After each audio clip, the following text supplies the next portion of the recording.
Okay. So in 2006, I went to go and do my master's, and I did a master's in counseling psychology. And soon after that, I decided that I really was passionate about human rights work. I wanted to work with refugees or immigrants, and sort of, I think that was my way of giving back without being in my country, right? So even though I knew I was part of the brain drain, I still felt like it's all right. You're still doing something for people that are in need. So I then started working for a human rights organization, and I was working with undocumented minors, which was very interesting work. I have to say it's the most passionate I've been about work I've done, and I did that for about 2 years. And the stories that you hear of how people travel all the way from like China or India or Somalia or Mexico, Guatemala, to come to the US just for an opportunity and a better life to provide for their families or because they're being persecuted. It's just incredible. And so being able to give back to me has always been important. After that, I transitioned to more outreach work. And so I was continuing to work for the same organization but a different branch. And so I was working with refugees and immigrants, and that was really interesting work, going out into communities. I was working with quite a few African or Iraqi, Middle Eastern families, and I'd go into their homes and I'd hear their stories and I'd try my best to support them. And then, in what capacity? As a mental health clinical practitioner, so as a therapist. Okay. But it's interesting because you have to put on so many different hats. So it's like 1 minute I am in therapist mode, and then the next minute I'm an English teacher, and the next minute I'm like doing transport, and the next minute I'm doing art. So I think having to do that kind of work, it like really pushed me to take on so many different roles at the same time. So finally I decided that I was going to come back, and I wanted to be in Africa. I wouldn't say I wanted necessarily to be in Ghana if I'm really fair. So I thought, okay, come home, sort of regroup, and then you apply to other countries. And I remember when I first came and I was looking for work, I have to say, this is quite a hostile environment for therapists. It's not really a field where there's like an abundance of jobs. So initially people were saying, well, go teach at a school, you can be a professor or something. And I mean, I think there are very few master level professors, and I quite frankly have never been quite interested in doing that. So I don't think I put my full heart into it. And then it was, well, be a school counselor. And I was like, honestly, I would really hate that. It's like goes against every part of my being to do that, because I would just be boxed into working within the school's parameters. But I did apply, didn't work out. So obviously it wasn't where I was supposed to be.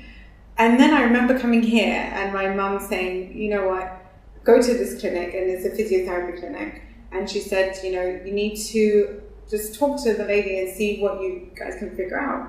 And so I met Anna Houghton, and she started this clinic. She moved here from Canada herself, so she's also a returnee.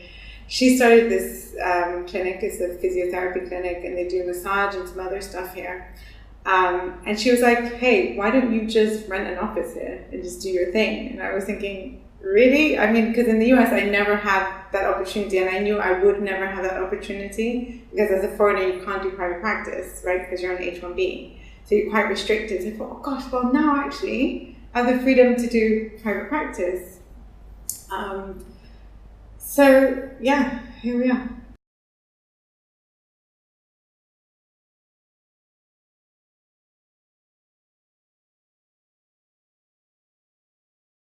So I did actually work in a few places, which was like, I don't even know, I can't say disastrous, but just, it can be very hard, I think, to like, if you're somebody who's quite independent minded and you see, okay, this is how I can support you, but somebody has like their vision of how they want to run the business, it's very hard to work in those situations. I don't know.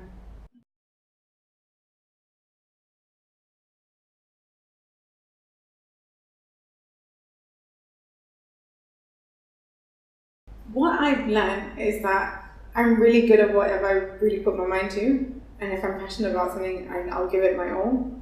and that people find it quite easy to put me into whatever they see as a need, right? So that may not be actually what my qualification is, but because I work well in that capacity, I can then be used in that capacity. But really, I could do that for my own business, couldn't I?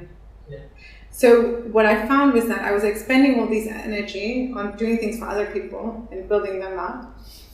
And whenever I did that, it wouldn't work out. And also I would lose sight of what I was doing, right? So suddenly I would stop getting clients, or I would be getting confused about when I had sessions, and like everything just wouldn't, it would sort of stagnate. So why not put all that energy into myself, which is going to be hard financially, right? But the payoff in the long run in terms of actually establishing it properly.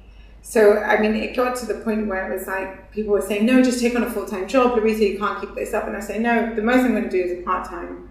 So I never actually took on like a full-time thing, because I thought, if I'm going to do this, let me do it. Like, let me not just give up and say, okay, it's hard financially, it's a struggle to get clients, so I'm just going to work full-time for somebody else and then just do this on my weekends or like late at night, you know? I never could allow myself to do that or find, I don't know, it just didn't work for me to do that.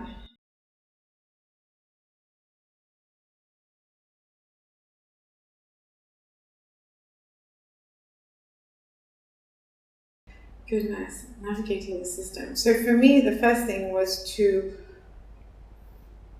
kind of connect with the professional body under which I would be working, right? So I met with, I think it's the Council of Psychology or something like this, which I'm sure that nobody, or barely anybody actually knows even exists. And so I connected with them, and I think initially they wanted to throw me through some hoops, and I was just like, it's not going to happen. Because they were like, you know what, you're going to have to do a year's internship. And I said, I did not move to Ghana to come and work an internship practically or possibly for free. That's not happening, you know. So finally we came to an agreement that I would do, some work with another therapist, and also go to that person for supervision, right? So then that's what happened.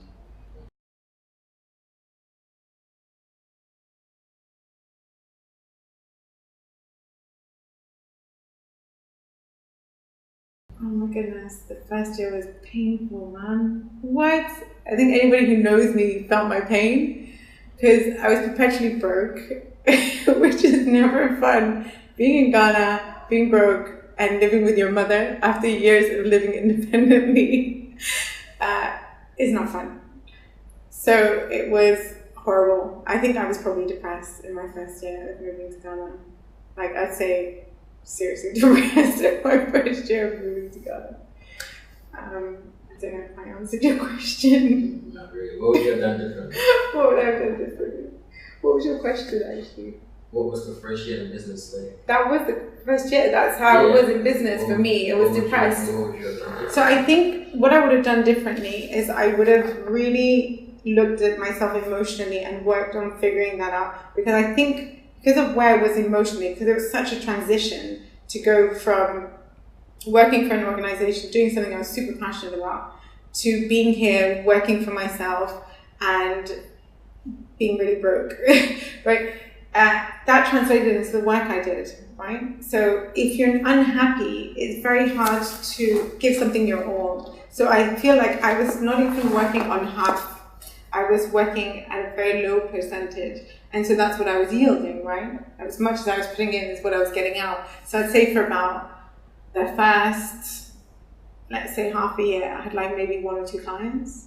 So imagine my practice was 1 or 2 clients.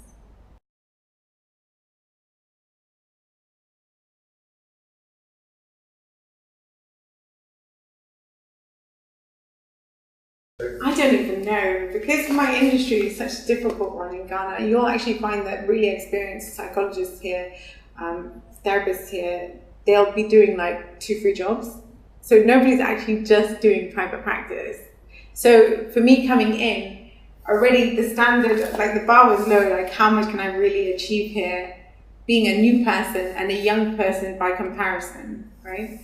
So when you're depressed, well, first of all, being a therapist and being depressed, how does that work? Right, you would think.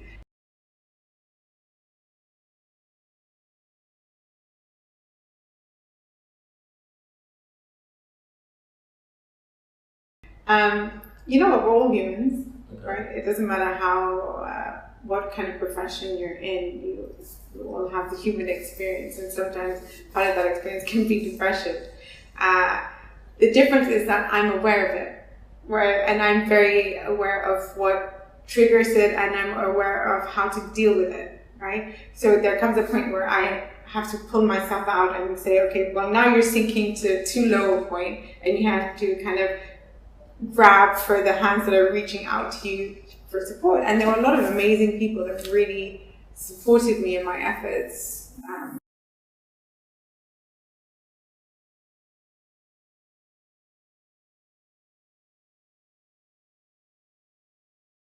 Yes. Okay, so I had my best friend, and so I remember when I was first setting up, she was the one who paid for all my business cards. So that's how at least I got that initial kind of, I say that was the first contribution to my business. And then another thing was somebody said to me, Louisa, why don't you just ask people for help, right? Like ask people for furniture, ask people for assistance.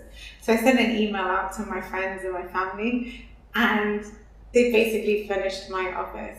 So, I mean, I just had such great support. Like my uncle's wife got me office chairs, brand new, a coffee table. Another old school friend gave me a couch from her club, and somebody donated me a plant. So it was just, I just felt so much like love and support, and really then you feel like, okay, you know what, I can do this because people care. And an old school friend sat down with me one night, helped me to come up with how would my business card look, and I remember us drawing like a sketch. We were at Chase, like sitting there just drawing out a sketch. And it's interesting because I was looking at like my business, my before and after business kind of thing. Well, this was our initial vision, and look how I've progressed to what I have now. So even the person interviewing me was helping me to get my logo down, right? I had to go through so many reiterations when I was doing the redesign. A lot of support.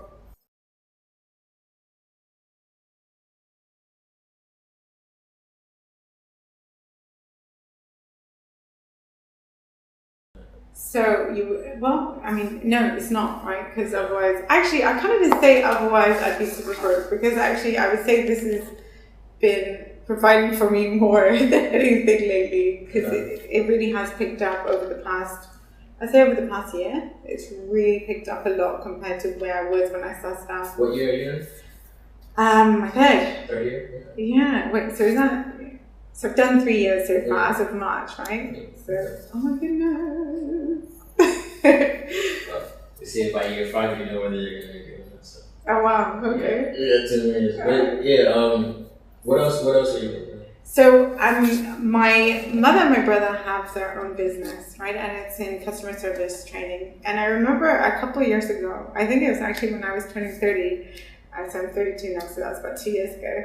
And they were like, or my mum more specifically was like, Louisa, we're going to be doing like a training to certify people to be trainers. And we think that you could do this. So why don't you go for it? I said, all right, you know what, they're going to let me do it for free. Why not, right? So I took the training, and it's actually been really great. It's actually, maybe this is where my communication side, because before I studied psychology, I was studying communications, gets to come out, because I love training. I really, really love training people. And another aspect of it is that I also get to do program development. So I get to like brainstorm and think about what kind of programs can we put together, or how can we put together these programs.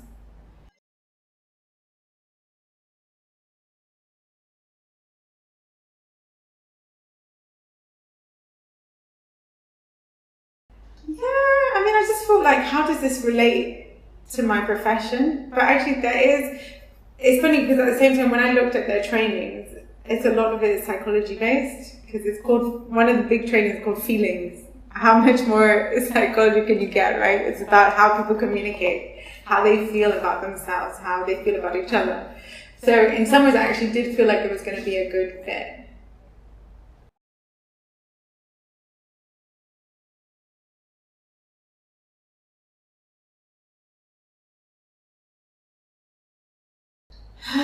You know what? I think it's more been about relationship building. It's funny. So when I first started out, I was very anti-networking. Like, if you say, Louisa, network, I'd be like, I don't do networking. It's just not my thing. Which, if you're an entrepreneur, that's like, you're just shooting yourself in the foot, man. And I did it for so long. And I think it's also a confidence thing, right? I think once you become more confident about who you are and what you're doing, you feel more at ease networking, because it's not that feel like you're just selling something. It's like, no, this is part of who I am, and I'm just talking about who I am, right? And so that flows much more naturally. So I think as my confidence has grown, I realized that I network more. I put myself more in those positions where I can talk about the work that I'm doing.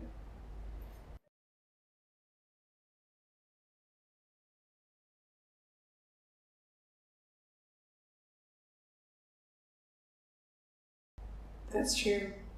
It's interesting that you said that, actually, because I was thinking that funnily enough, I heard something on the radio. The guy who started Alibaba, right? He was talking about his business, and he said that his business consists of 47% of women. And he said, and the good thing about women is that they're more focused on encouraging others or empowering others. And he said, and that's what he's about, is that until you're ready to empower others, you won't see success, right?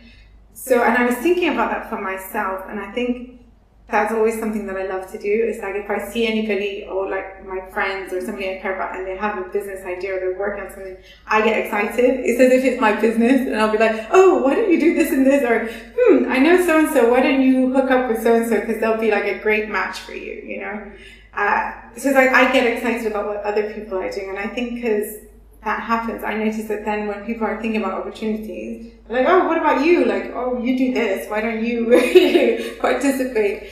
So I think the more you encourage others, people will also then support you.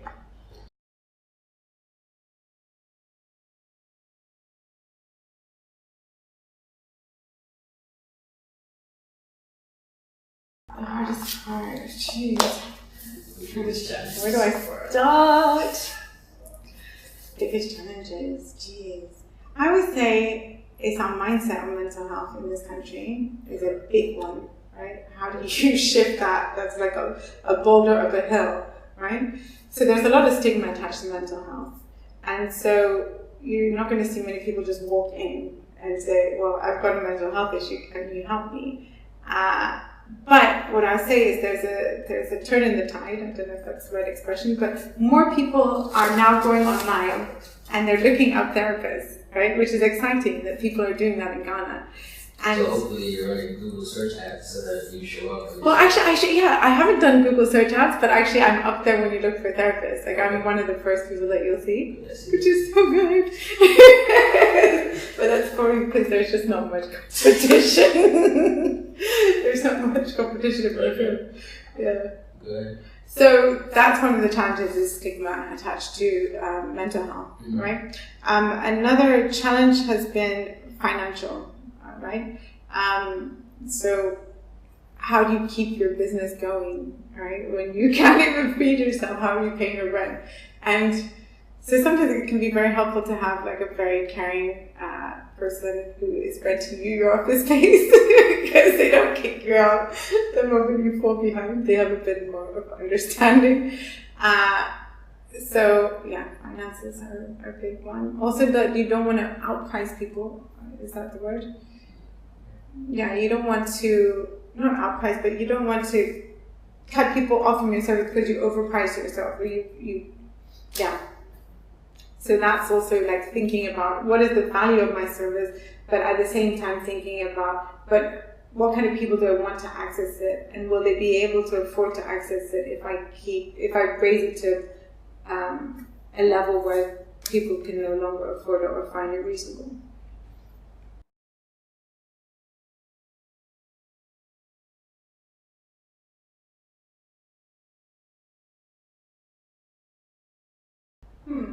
Okay.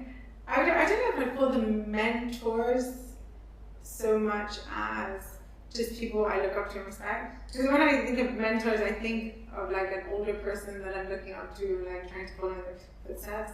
So yeah, Okay, maybe when I was, okay, I have had mentors, but not for this business. for this business. Yeah, like when I was working in the US or going to school in the US, I had two really big mentors. And I just looked up to them because they were such strong women and they were just so dynamic. And so I think I learned a lot from them in terms of like confidence and creativity and just hard work and focus. Yeah.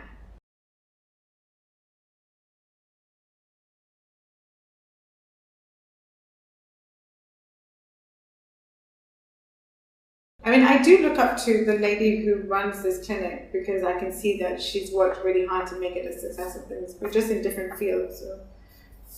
But she keeps me going. She always says, you know what, this is how it is in business. At first, you won't have that many clients, but it always picks up. So she's always encouraging me and like making exceptions for me and supporting me. So.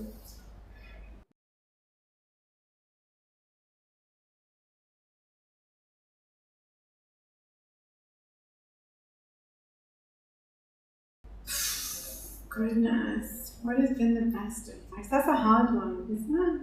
What was the best advice? Get it in writing. No. That's good advice. One of my friends says, always be closing. The best advice, I mean, to really focus on my business, right? To not allow myself to get distracted and to give it my all. If this is what I am determined to do, to focus on it and make it work.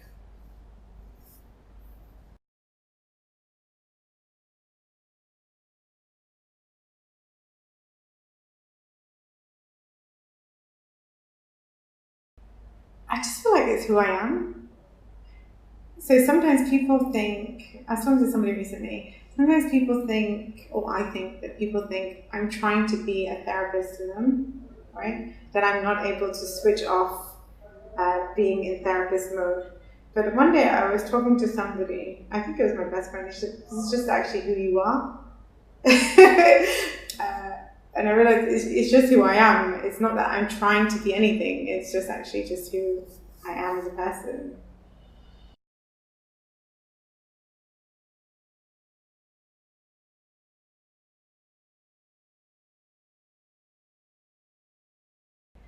I think my support system keeps me going, right? So if I'm able to turn to my fellow entrepreneurs and be like, oh my God, like how do you even do it? Like that's helpful.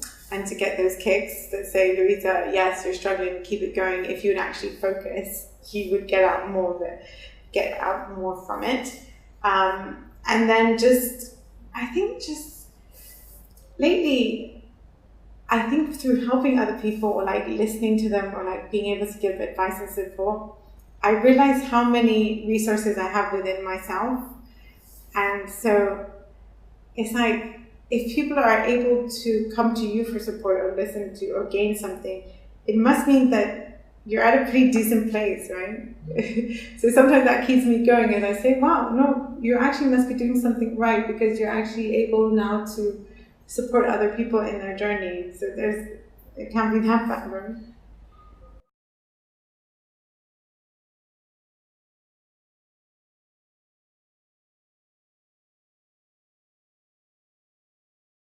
So the first thing I'd say is believe in yourself, right? Without that self-belief, you will struggle far longer than you need to.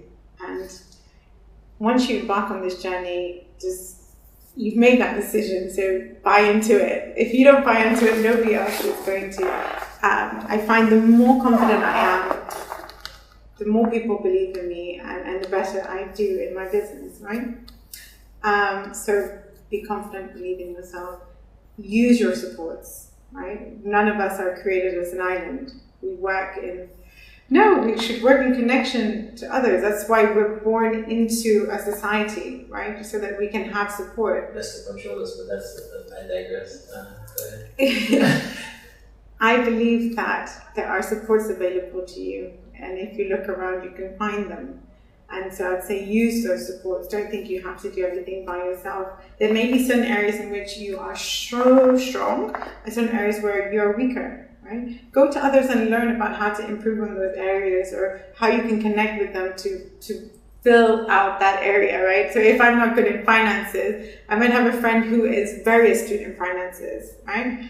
Who will say, hey, Larita, make sure that you have a contract in place that you're getting this percentage, or whatever it is, right? Or if I know I'm not good with putting together a contract, I might have a lawyer friend, which I do, who has been like, okay, you know what, Larita, if you're putting together this agreement on packages, this is how you should put it. So, just connecting with people that have these strengths, I find that it really propels you forward. It really does. So it's amazing, the amount of just use the support. Look around. Your friends, just the group of friends that you have even, are like a wealth of skills that you can pull from. So do that and help others. So that's the third thing. It's just as you're getting help from others, is you should be willing to support others. Don't ever push anybody down. Don't try to step on anybody's back to get to where you need to go. It's not a competition, and I think this is something I always said from the beginning. We shouldn't be in competition with one another. We should collaborate, right? We should work together, and then we can further ourselves. So even in my field, sometimes I used to find it very hard to connect with people in my field. And I say, I don't understand.